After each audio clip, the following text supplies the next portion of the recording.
Good morning all of the students. Today I will teach you geography subject of class 10th. First of all आप लोग syllabus को देख चुके होंगे। 30% syllabus की कटौती की गई है इन दिस सेशन 2020-21। तो ज्योग्राफी सब्जेक्ट्स में ओनली 4 लेसन आपके बोर्ड एग्ज़ाम्स में आएंगे। Lesson 1, 4, 6 and 7 resource and development, agriculture, manufacturing industries and 7 lesson lifelines of national economy। ये 4 लेसन आपको बोर्ड एग्ज़ाम्स में आएंगे ज्योग्राफी से। तो आज हम लोग लेसन 6 मैन्युफैक्चरिंग इंडस्ट्रीज़ के बारे में पढ़ेंगे। चलिए इसमें हम लोग पढ़ते हैं। एक छोटी सी स्टोरी शुरू में दिया है। On the occasion of Diwali, Harish went to a market with his parents. They purchase shoes and clothes for him. His mother purchase a utensil, sugar, tea and diyas. ये कहानी देखिए क्या बता रहा है कि दिवाली का अवसर है पर हरीश अपने माता पिता के साथ बाज़ार गया। उन्होंने उसके लिए कपड़े तथा जूते खरीदे और उसकी माँ ने बर्तन, चीनी, चाय एवं मिट्टी के दीप खरीदे। तो हरीश ने देखा कि दुकानें अत्यधिक सामान से भरी थी। चीज़ों को इतनी अधिक मात्रा में देखकर वो हैरान था। उसके पिता ने समझाया कि जूते, कपड़े, चीनी इत्यादि बड़े इंडस्ट्रीज में, बड़े उद्योगों में मशीनों द्वारा बनाए जाते हैं। छोटे उद्योगों में बर्तन बनाए जाते हैं तथा जो दिए हैं, दीप हैं जैसी चीज़ें इंडिविजुअल आर्टिसियंस इन हाउसहोल्ड इंडस्ट्रीज, यानी कि दीप जैसी चीज़ें व्यक्तिगत तौर पर कारीगरों द्वारा घरेलू उद्योगों में बनाई जाती है। तो कह रहे, do you have some ideas about this industries? क्या आप इन उद्योगों के विषय में जानते हैं? तो दे रहा है नीचे कि production of goods in large quantities after processing from raw materials to more valuable products is called manufacturing. What is manufacturing? Definition बता रहा है कि कच्चे पदार्थ को मूल्यवान उत्पाद में परिवर्तित कर अधिक मात्रा में वस्तुओं के उत्पादन को विनिर्माण या वस्तु निर्माण कहा जाता है। Can you imagine that paper is manufactured from wood, sugar from sugar cane, iron and steel from iron ore, and aluminium from bauxite? Can you say that some types of clothes are manufactured from yarn, which itself is an industrial products? कह रहा है कच्चे पदार्थ जो भी हैं, तो कह रहा है क्या आप जानते हैं कागज़ लकड़ी से, चीनी गन्ने से, लोहा इस्पात लौह अयस्क से तथा एल्युमिनियम बॉक्साइट से निर्मित है। तो क्या आप यह भी जानते हैं कि कई किस्म के कपड़े ऐसे रेशों से बनते हैं जो रेशा उद्योग में बनते हैं। अब नीचे तरह people who are employed in this secondary activities manufacture the primary materials into finish goods. The workers employed in steel factories, car, brewers, textile industries, bakers, etc. fall into these categories। कह रहा है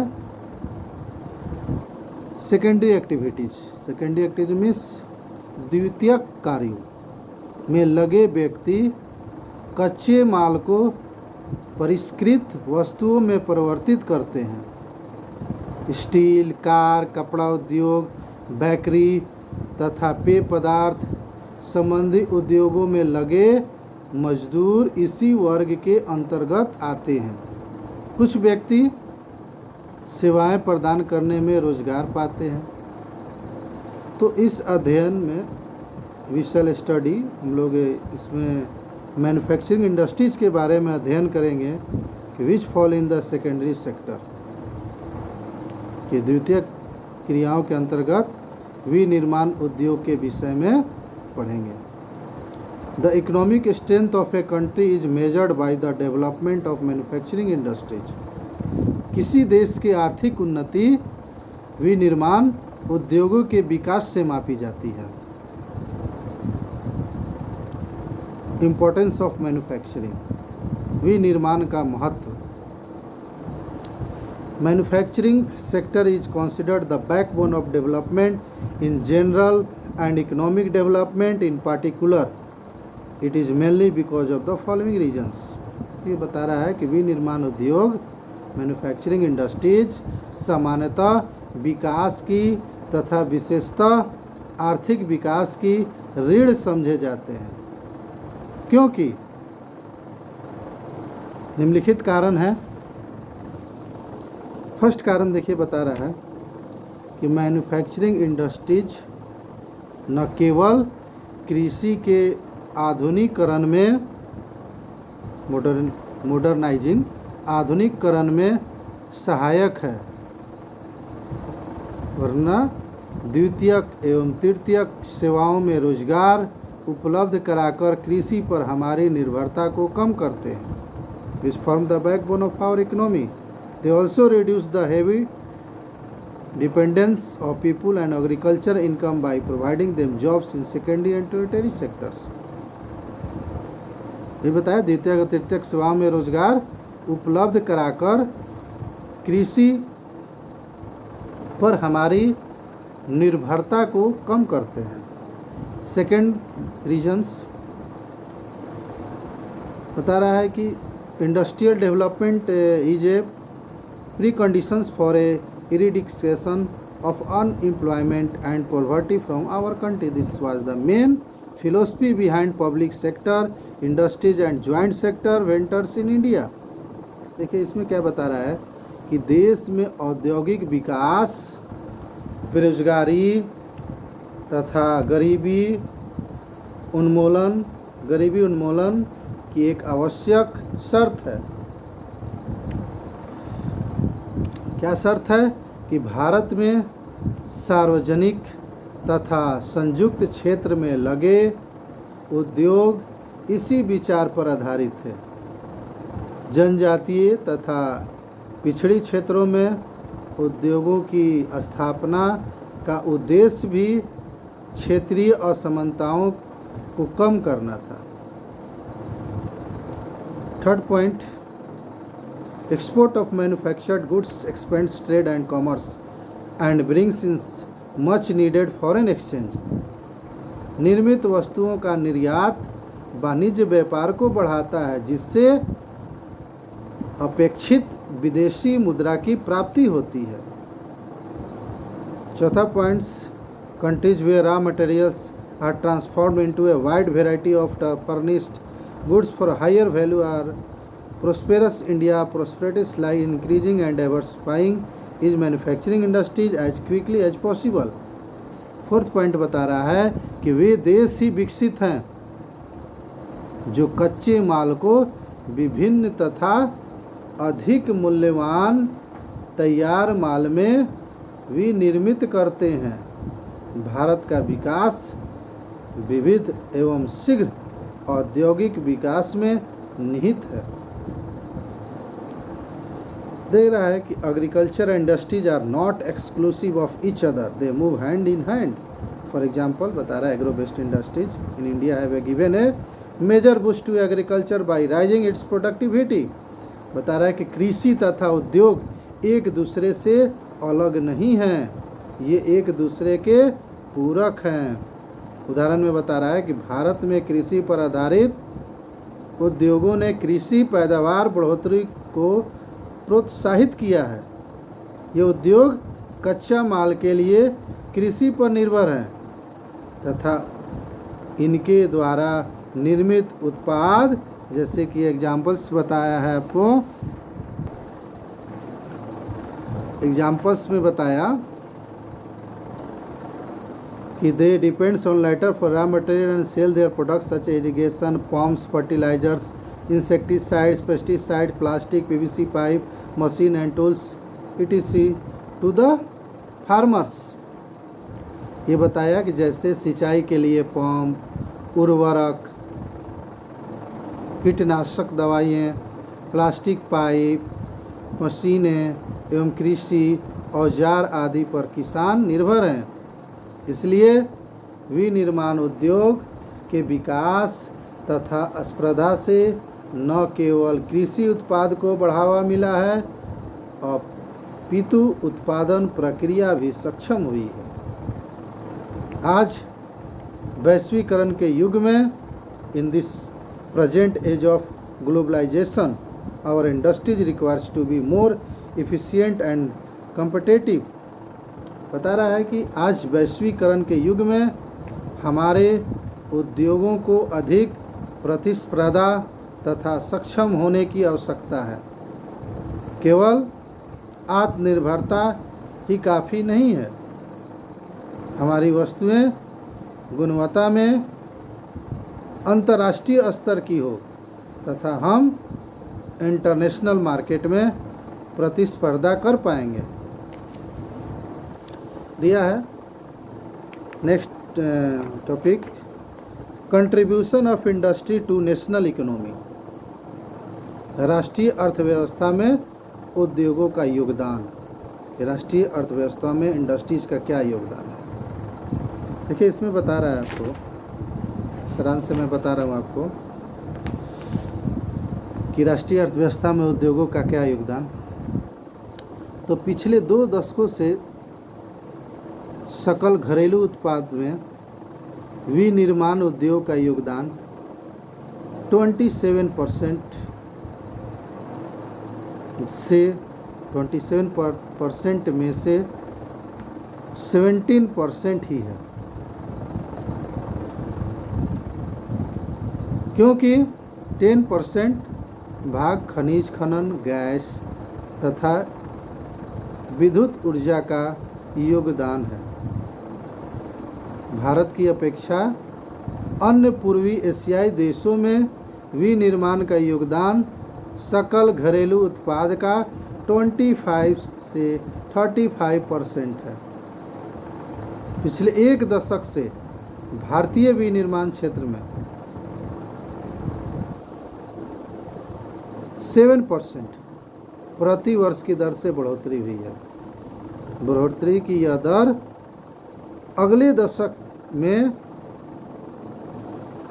12% अपेक्षित है। Since 2003 से विनिर्माण क्षेत्र का विकास 9 से 10% प्रति वर्ष की दर से हुआ है। 9 से 10% 2003 से प्रति वर्ष की दर से हुआ है। और उपयुक्त सरकारी नीतियां तथा औद्योगिक उत्पादन में बढ़ोतरी के नए प्रयासों से अर्थशास्त्रियों का अनुमान है कि विनिर्माण उद्योग अगले 1 दशक में अपना लक्ष्य पूरा कर सकता है। उस उद्देश्य से राष्ट्रीय विनिर्माण प्रतिस्पर्धा परिषद की स्थापना की गई, नेशनल मैन्युफैक्चरिंग कॉम्पिटिटिवनेस काउंसिल, राष्ट्रीय विनिर्माण प्रतिस्पर्धा परिषद। अब बताया है जिसको NMCC कहते हैं, has been set up with this objects. Next topic है इंडस्ट्रियल लोकेशन, औद्योगिक अवस्थिति। तो location of industries are complex in nature. उद्योगों की स्थापना स्वभावतः जटिल है। कैसे जटिल है कि these are influenced by several factors such as availability of raw material, labor, capital, power and market etc. It is really possible to find all these factors available at one place. देखिए इसमें क्या बता रहा है,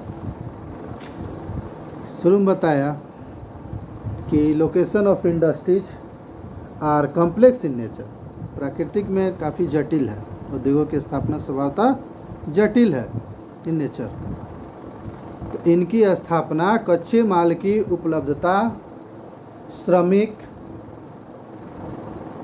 मजदूर, पूंजी, शक्ति के साधन, बाजार आदि की उपलब्धता से प्रभावित होती है इंडस्ट्रीज। इन सभी कारकों का एक स्थान पर पाया जाना लगभग इम्पॉसिबल है कि एक स्थान पर ये सारे चीज़ मिल जाए। मजदूर, पूंजी, शक्ति के साधन, मार्केट एक जगह सब मिल जाए, ये इम्पॉसिबल है। तो फलस्वरूप मैन्युफैक्चरिंग इंडस्ट्रीज की स्थापना के लिए वही स्थान उपयुक्त है जहां ये कारक उपलब्ध हो अथवा जहां इन्हें कम कीमत पर उपलब्ध कराया जा सकता है। औद्योगिक प्रक्रिया के शुरू होने के साथ साथ नगरीकरण शुरू होता है। नगरीकरण शुरू होता है, अर्बनाइजेशन। कभी कभी उद्योग शहरों में या उनके निकट लगाए जाते हैं। इस प्रकार औद्योगिकों तथा अर्बनाइजेशन साथ साथ चलते हैं। नगर उद्योगों को बाजार तथा सेवाएं जैसे बैंकिंग, बीमा, परिवहन, मजदूर, वित्तीय सलाह आदि उपलब्ध कराते हैं। नगर केंद्रों द्वारा दी गई सुविधाओं से लाभान्वित हो जाते हैं, जिसे समूहन बचत, एग्लोमेरेशन इकोनॉमीज कहा जाता है। ऐसे स्थानों पर धीरे धीरे बड़े औद्योगिक समूहन स्थापित हो जाते हैं। Many industries tend to come together to make use of the advantage offered by the urban centers known as agglomeration economies. इस पॉइंट्स को आप लोग याद कीजिएगा, व्हाट इज एग्लोमेरेशन इकोनॉमीज। इसको अगेन बता दे रहे हैं कि एग्लोमेरेशन इकोनॉमीज का हिंदी होता है समूहन बचत। नगर जो है केंद्रों द्वारा दी गई सुविधाओं से लाभान्वित कई बार बहुत से उद्योग नगरों के आसपास ही केंद्रित हो जाते हैं, जिसे समूहन बचत कहा जाता है, agglomeration economies.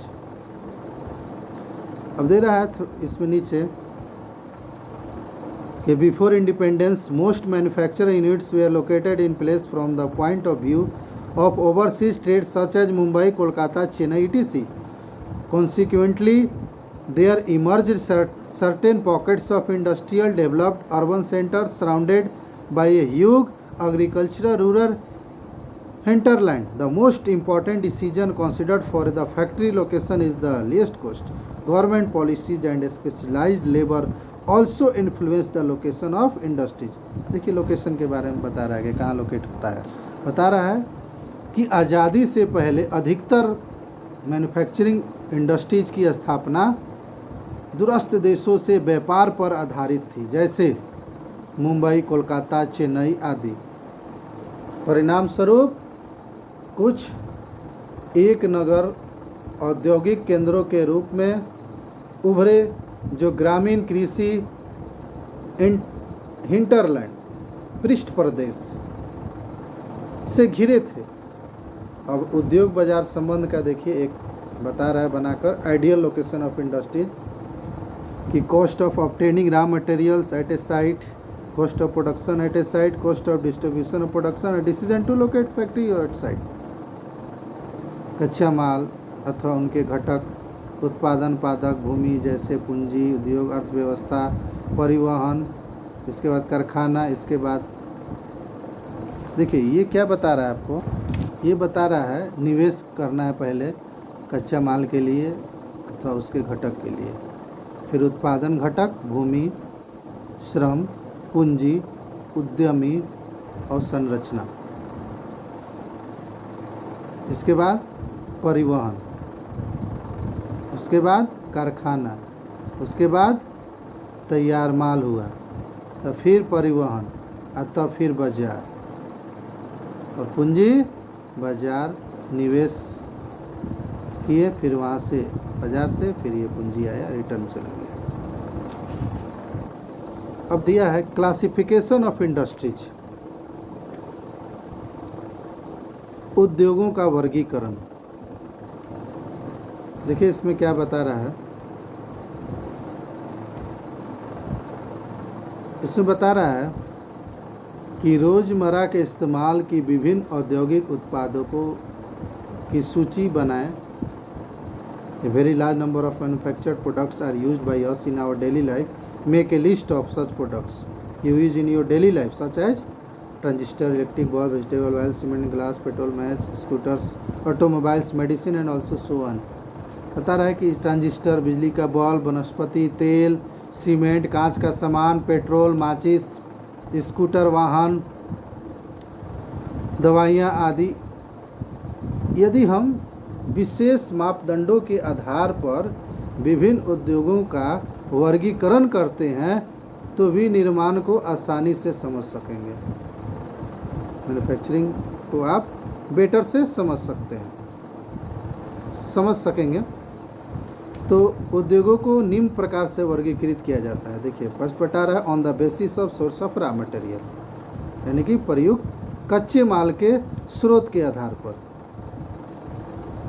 Agro based industries and mineral based industries, कृषि आधारित और खनिज आधारित। एग्रो बेस्ड इंडस्ट्रीज सूती वस्त्र, ऊनी वस्त्र, पटसन, रेशम वस्त्र, रबर, चीनी, चाय, कॉफ़ी, वनस्पति तेल उद्योग। यानी कि एग्रो बेस्ड इंडस्ट्रीज वैसे इंडस्ट्रीज को कहते हैं कि जो कच्चा माल कृषि पर आधारित हो, कृषि से उसे कच्चा माल प्राप्त होता है। जैसे आपको कॉटन कपड़े बनाना है तो कृषि से आधारित है, कॉटन बॉल्स की ज़रूरत पड़ेगी। शुगर कारखाने हैं तो कृषि पर आधारित है, गन्ने के लिए कृषि से प्राप्त करेंगे, उसको एग्रो बेस्ड इंडस्ट्रीज कहते हैं। और दूसरा है मिनरल बेस्ड इंडस्ट्री,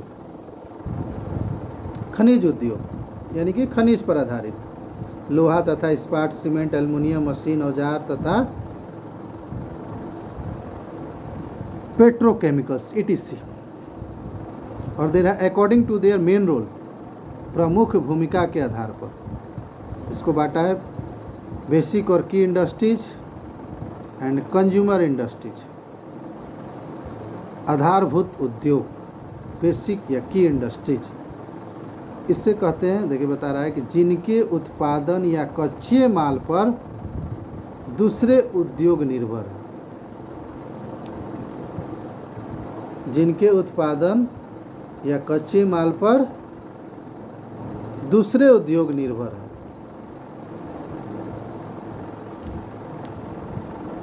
जैसे लोहा, इस्पात, तांबा प्रगलन एवं एल्युमिनियम प्रगलन उद्योग, copper smelting and aluminium smelting. यानी कि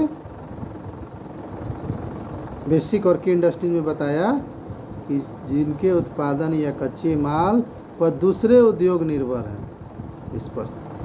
और सेकंड बता रहा है कंज्यूमर इंडस्ट्री, उपभोक्ता उद्योग, जो उत्पादन उपभोक्ताओं के सीधे उपयोग हेतु करते हैं, उपभोक्ताओं के सीधे उपयोग हेतु करते हैं, जैसे चीनी, दंतमंजन, कागज, पंखे, सिलाई मशीन आदि।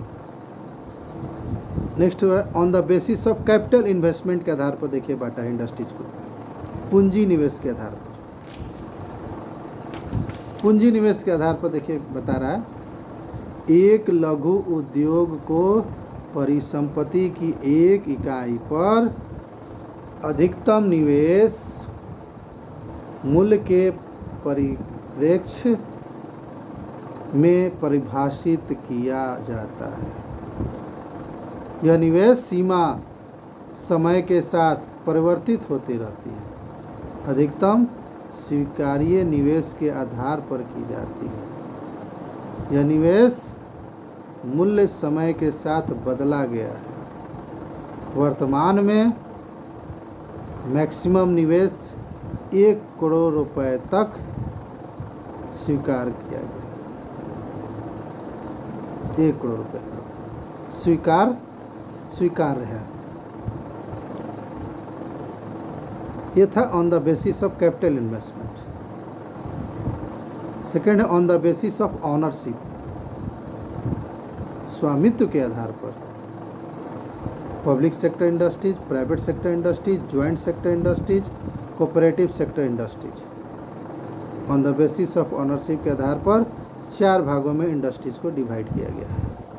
फर्स्ट है पब्लिक सेक्टर इंडस्ट्रीज, सार्वजनिक क्षेत्र में लगे सरकारी एजेंसियां द्वारा प्रबंधित तथा गवर्नमेंट के द्वारा संचालित उद्योग, जैसे Bharat heavy electric limited BHEL तथा steel authority of India limited SAIL आदि। दूसरा है प्राइवेट सेक्टर इंडस्ट्रीज, निजी क्षेत्र के उद्योग जिनका एक व्यक्ति के स्वामित्व में और उसके द्वारा संचालित अथवा लोगों के स्वामित्व में या उनके द्वारा संचालित है। टिस्को, बजाज ऑटो लिमिटेड, डाबर उद्योग आदि। थर्ड है ज्वाइंट सेक्टर इंडस्ट्रीज, संयुक्त उद्योग,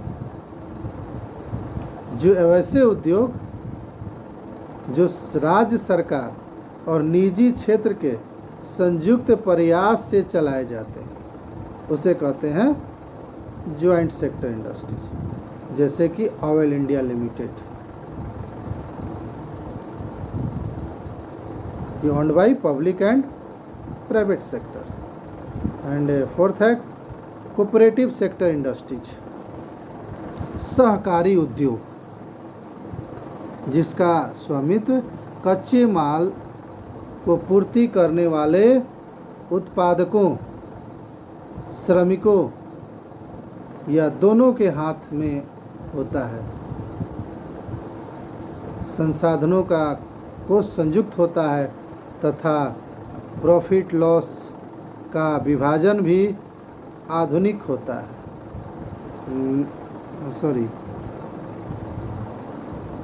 These industries owned and operated by the producer and suppliers of raw material, worker of both.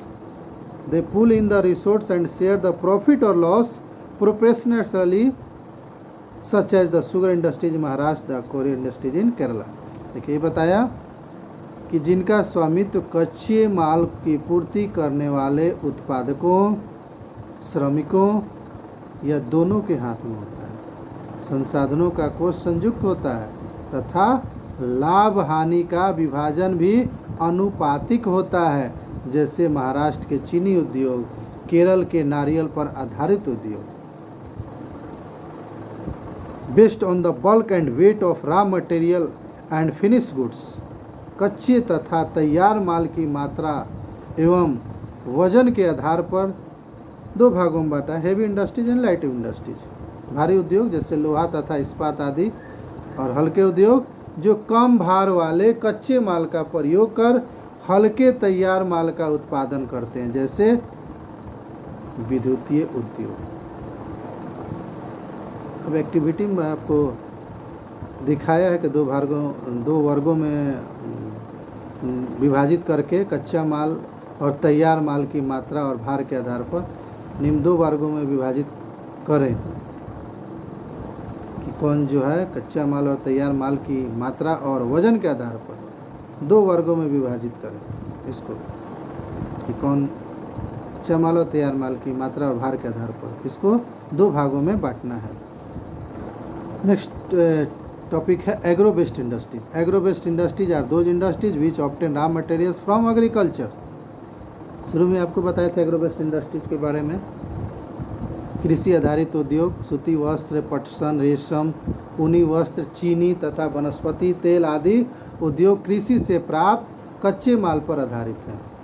जिसे आपको बता रहा है टेक्सटाइल इंडस्ट्रीज, वस्त्र उद्योग। वस्त्र उद्योग में देखिए क्या बात बता रहा है कि इंडियन इकोनॉमिक में वस्त्र उद्योग का अपना अलग महत्व है, क्योंकि इसका औद्योगिक उत्पादन में महत्वपूर्ण योगदान है।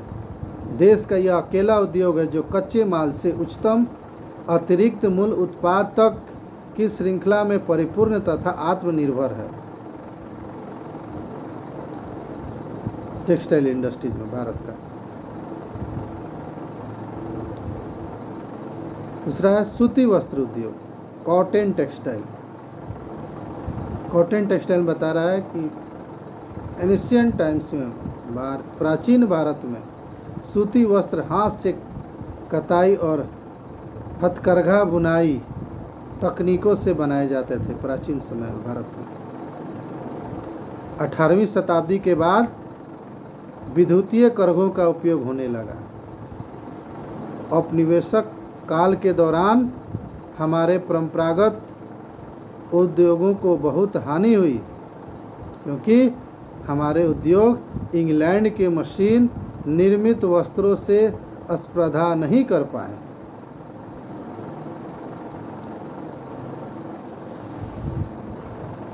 इसमें बताया है कि पहला सफल सूती वस्त्र उद्योग 1854 में मुंबई में लगाया गया। यूरोपीय 2 विश्व युद्धों से जूझ रहा था। यूरोप 2 विश्व युद्ध से जूझ रहा था तथा भारत इंग्लैंड के अधीन था। ऐसे में इंग्लैंड में कपड़े की मांग आपूर्ति हेतु भारतीय सूती वस्त्र उद्योग को प्रोत्साहन मिला। आरंभिक वर्षों में सूती वस्त्र उद्योग महाराष्ट्र तथा गुजरात के कपास उत्पादन क्षेत्रों तक ही सीमित थे। कपास की उपलब्धता, बाजार, परिवहन, पतनों की समीपता, श्रम, नमी युक्त जलवायु आदि कारकों ने इसके स्थानीयकरण को बढ़ावा दिया। इस उद्योग को कृषि से निकट का संबंध है और कृषकों, कपास चुनने वालों, गांठ बनाने वालों, कताई करने वालों, रंगाई करने वालों, डिजाइन बनाने वालों, पैकेट बनाने वालों और सिलाई करने वालों को यह जीविका प्रदान करता है। इसका उद्योग के कारण रसायन रंजक, मिल स्टोर तथा पैकेजिंग सामग्री और इंजीनियरिंग उद्योग की मांग बढ़ती है। फलस्वरूप इन उद्योगों का विकास होता है। यदि कताई कार्य महाराष्ट्र, गुजरात तथा तमिलनाडु में केंद्रित है, लेकिन सूती, रेशम, जरी, कशीदाकारी आदि में बुनाई के परंपरागत कौशल और डिजाइन देने के लिए बुनाई अत्यधिक विकेंद्रीकृत है। तो भारत में कताई उत्पादन विश्व स्तर का है, लेकिन बुना वस्त्र कम गुणवत्ता वाला है, क्योंकि यह देश में उत्पादित उच्च स्तरीय धागे का अधिक प्रयोग नहीं कर पाता। बुनाई का कार्य हथकरघों, विद्युत करघों एवं मिलों में होता है। हाथ से बुनी खादी कुटीर उद्योग के रूप में बुनकरों को उनके घरों में बड़े पैमाने पर रोजगार प्रदान करता है। अब एक चीज़ दिया है कि why did Mahatma Gandhi lay emphasis on spinning yarn and weaving khadi. Mahatma Gandhi ने सूत काटने तथा खादी बुनने पर क्यों जोर दिया? एंड दूसरा क्वेश्चन है कि why is it important for our country to keep the mill sector loomage lower than power loom and handloom. हमारे देश में विद्युत चलित करघों तथा हाथ करघों द्वारा निर्मित लूमेज की अपेक्षा कारखानों द्वारा निर्मित लूमेज को कम रखना क्यों महत्वपूर्ण है? 2 क्वेश्चन से राइज किए। यह आप खुद से इसे लिखकर आप व्हाट्सएप पर सेंड करेंगे। आप खुद से लिखिएगा, कोई भी ऐसे गैजेट्स का उपयोग ना करें। अपने मन से, अपने दिमाग से सोचकर इसका आंसर आप खुद लिखकर व्हाट्सएप पर सेंड कीजिएगा। नीचे बता रहा है India exports yarn to Japan, USA, UK, Russia, France, ETC, European countries, Nepal, Singapore, Sri Lanka and African countries are other importers of cotton goods from India. देखिए और बता रहा है कॉटन टेक्सटाइल के बारे में कि भारत जापान को सूत का निर्यात करता है, बेचता है। भारत में बने सूती वस्त्र के अन्य आयातक देश संयुक्त राज्य अमेरिका, इंग्लैंड, रूस, फ्रांस, पूर्वी यूरोपीय देश, नेपाल, सिंगापुर, श्रीलंका तथा अफ्रीका के देश हैं। सूती रेशे के विश्व व्यापार में हमारे देश की भागीदारी काफ़ी महत्वपूर्ण है। यह कुल अंतर्राष्ट्रीय व्यापार का लगभग 1/4 भाग है। हमारे कताई कारखाने विश्व स्तर पर प्रतिस्पर्धा कर सकते हैं और हम जो सूत पैदा करते हैं इसका उपयोग करने में सक्षम हैं।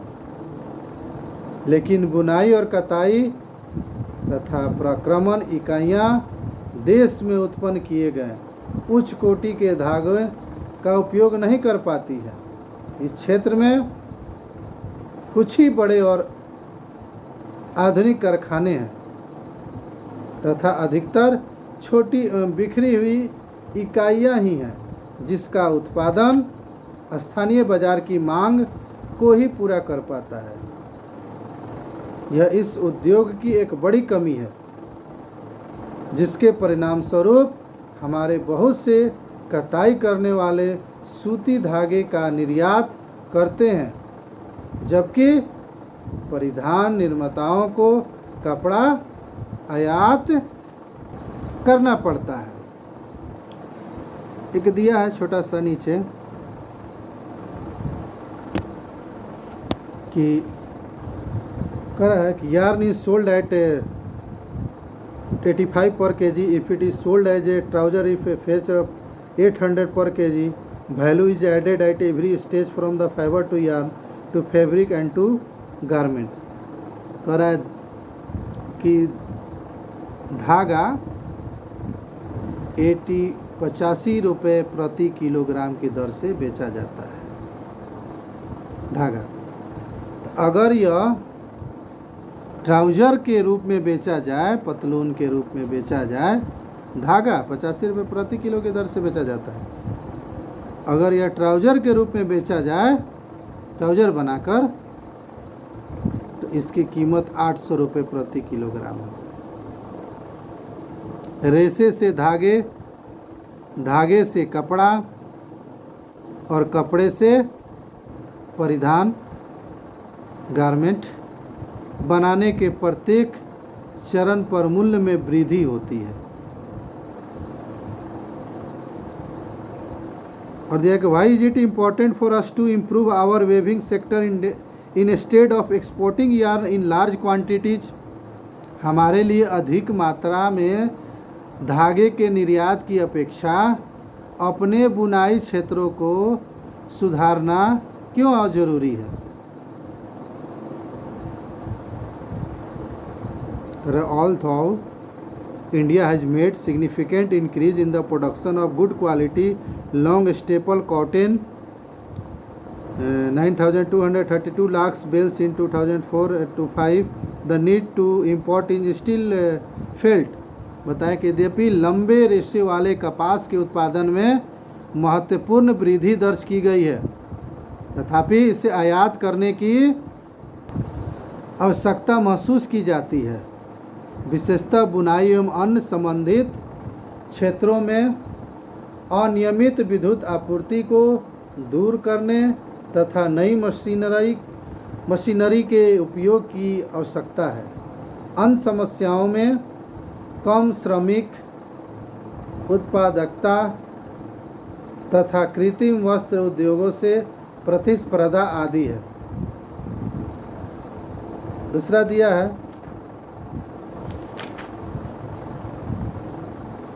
जूट टेक्सटाइल्स, जिसको कहते हैं पटसन उद्योग। भारत पटसन एवं पटसन निर्मित सामान का सबसे बड़ा उत्पादक है।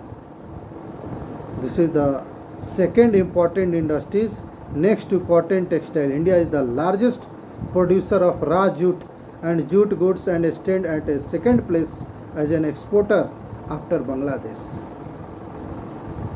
बता रहा है कि भारत जो है जूट टेक्सटाइल सामान, जूट से निर्मित सामान का सबसे बड़ा उत्पादक है तथा बांग्लादेश के बाद दूसरा बड़ा निर्यातक भी है। वर्ष 2010-11 में भारत में अबाउट 80% उद्योग थे, 80 गो। There are about 80 jute mills in India. इनमें अधिकांश पश्चिम बंगाल में हुगली नदी पर 98 किलोमीटर लंबी तथा 3 किलोमीटर चौड़ी एक संकरी मेखला में स्थित है। Most of these are located in West Bengal, mainly along the banks of Hooghly river in a narrow belt. There are different factors responsible for their location in the Hooghly basin. Some of they are, देखिए बता रहा है कि हुगली नदी पर तट पर इनके स्थित होने के निम्न कारण हैं कि हुगली नदी के किनारे ही जूट टेक्सटाइल इंडस्ट्रीज क्यों स्थापना हुई। तो पटसन उत्पादक क्षेत्रों की निकटता, सस्ता जल परिवहन, रोड, रेल एवं जल परिवहन का जाल, कच्चे माल का मिलों तक ले जाने में सहायक होना,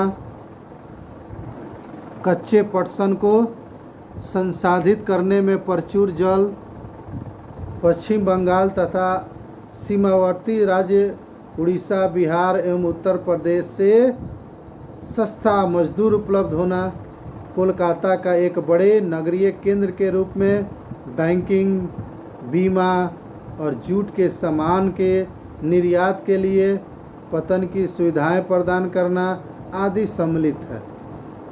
हुगली नदी के किनारे जूट टेक्सटाइल इंडस्ट्रीज की स्थापना करना। तो इन उद्योगों की चुनौतियों में इंटरनेशनल मार्केट में कृत्रिम वस्त्रों से और बांग्लादेश, ब्राज़ील, फिलीपींस, मिस्र तथा थाईलैंड जैसे अन्य देशों से कड़ी प्रतिस्पर्धा शामिल है। यदि पटसन पैकेजिंग को अनिवार्य प्रयोग की सरकारी नीति के कारण इसकी घरेलू मांग बढ़ी है तथा मांग बढ़ने हेतु उत्पाद में विविधता भी आवश्यक है। पटसन के प्रमुख खरीदारी अमेरिका, कनाडा, घाना, सऊदी अरब, यूनाइटेड किंगडम और ऑस्ट्रेलिया है। तो बढ़ते वैश्विक पर्यावरण अनुकूलन, जैव निम्नीकरणीय पदार्थों के लिए विश्व की बढ़ती जागरूकता ने पुनः जूट उत्पादनों के लिए अवसर प्रदान किया है।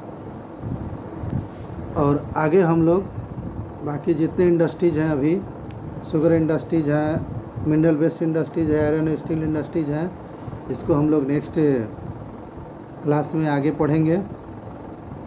आज के लिए इतना ही। आप लोग ध्यानपूर्वक इस वीडियो को देखिएगा और समझिएगा और बुक्स को स्टडी कीजिएगा और जो बुक्स के अंदर क्वेश्चंस है उसको आप लोग लिखकर व्हाट्सएप पर इसे सेंड कीजिएगा। That's all, thank you.